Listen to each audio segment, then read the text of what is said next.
Yo, what's up mga ka-Hupex? So ngayon, itatry natin gayahin yung mga lumang workout ni Coach Mavs sa dati niya mga video.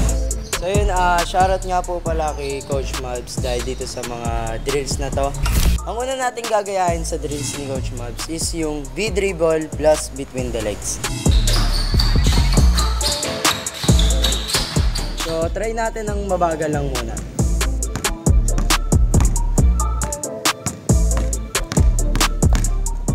So, para sa mga beginners, pwedeng mag-training kahit mga 1 hour kada araw. Pag basic dribbling drills, pwede na yun sa isang oras.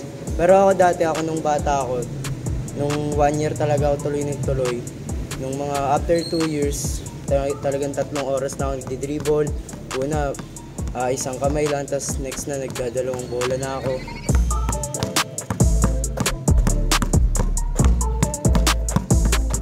So, try natin mga ka-Hupex yung mabilis na talaga yung ginawa ni Coach Mavs sa video.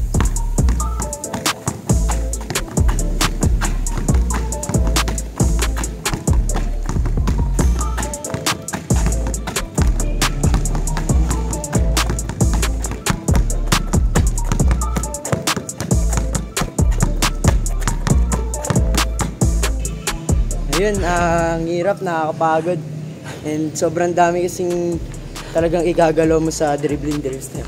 So bukod sa gagaling na yung handles mo dito, maganda talaga workout.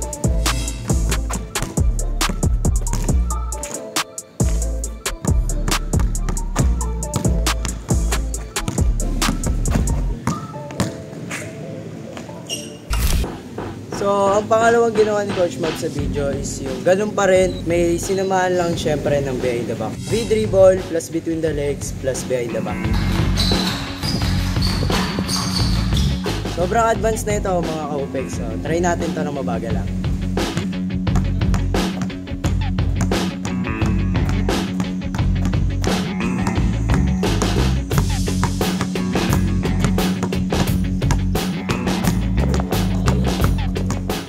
So ito, try na natin yung mabilis katulad ng ginagawa ni Coach Mavs.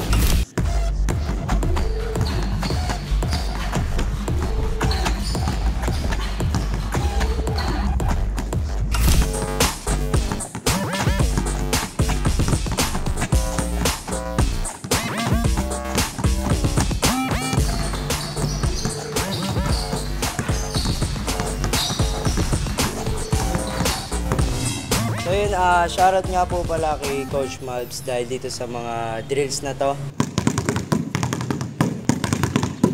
So may share nga rin pala akong isang drills, 2-ball drills mga idol kapag nagpa-practice ako.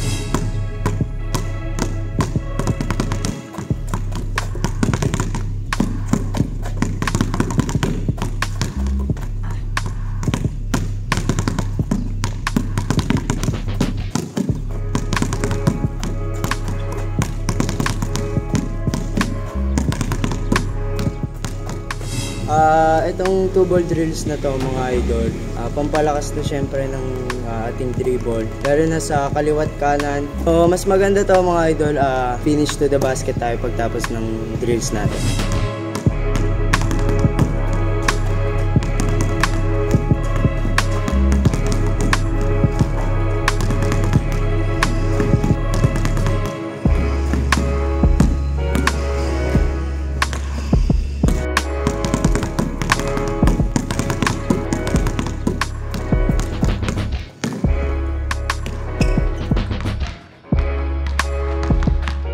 So ako syempre mga ka-Hupex, dati napapanood ko na rin yung mga ganitong dribbling drills. So ginagawa ko na to.